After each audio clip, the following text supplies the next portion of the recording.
I'm Christopher Guzman, founder, CEO, and head trader at Kickstart Trading. We help retail investors become disciplined traders in as little time as possible for less.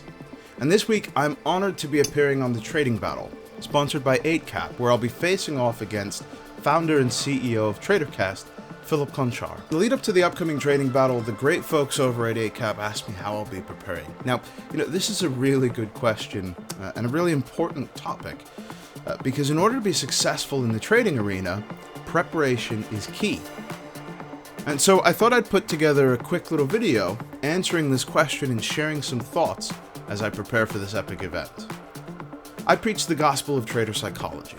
In other words, I stress at every opportunity the importance of having a handle on your trader psychology. In fact, it's critical. And recently I've taken a bit of a break from trading. Now, I do this sometimes. I take a hiatus, if you will.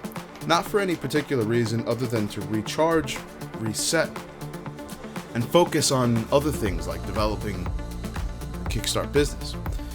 And then I come back to the market with a sense of clarity and a clear vision of my plan. And so it's been about 2 weeks since my last trade, and so in the lead up to this week's battle, I wanted to do something to clear my mind and help me get into the proper mindset needed for the challenge. So I hopped in the car and headed off to Liverpool. Now, I did this for two reasons. First, I love to drive, and I find driving to be very therapeutic. In fact, when I drive, I often think of the markets. Now, I don't know if that's a good thing or a bad thing, but the reason I do is because trading and learning to trade is not unlike driving and learning to drive, right? Think about it. When you're first learning to drive, if you're like most people, you'll start by not knowing very much about how to drive. You'll first learn the basics, right? The rules of the road, how to operate the vehicle and get it to perform its functions, and what to do in different circumstances. In order to complete this training, though, and become a good driver, you'll need to actually take to the roads and put theory into practice.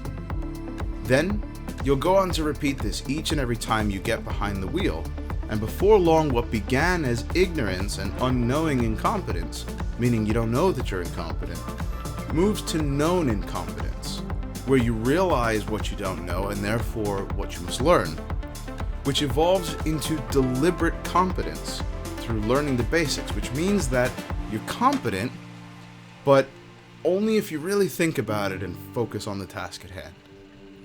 It's only once you put rubber to the road, as it were, that you're able to evolve yet again from deliberate competence to seasoned competence, right? Which is what you want. And that's essentially where your good trading is just happening on autopilot.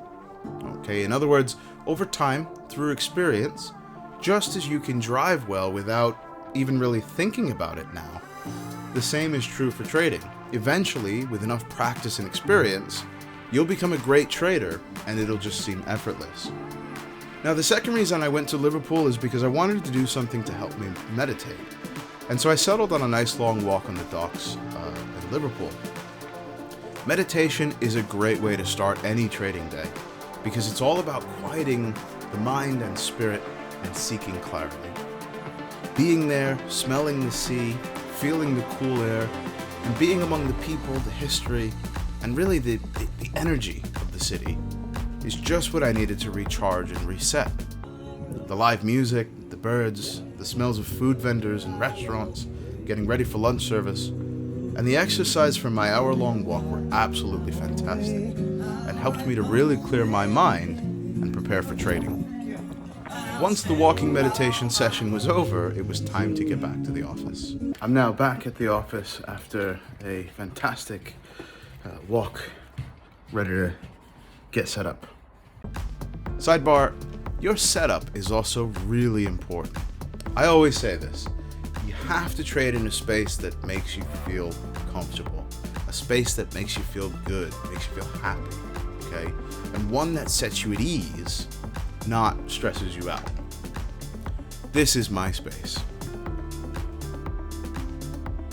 Now, once I'm in the markets, I'm starting on the daily time frame, identifying any key levels and any key stochastic RSI zone placements.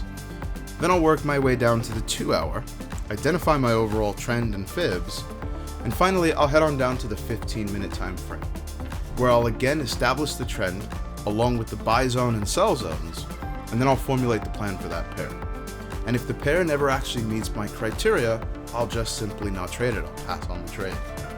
It's really difficult to develop that discipline to overcome what's called FOMO, right, or fear of missing out. But it's also really important that you do, okay? Because a lot of the time, trading is about playing the waiting game correctly and knowing when it's time to wait and when it's time to go. So there you go. There's a little bit of insight into my preparations for the battle and for trading. I'm very much looking forward to this battle. And Phillip, you'll be a worthy opponent, my friend, I'm sure. I look forward to this contest. May the best trader win.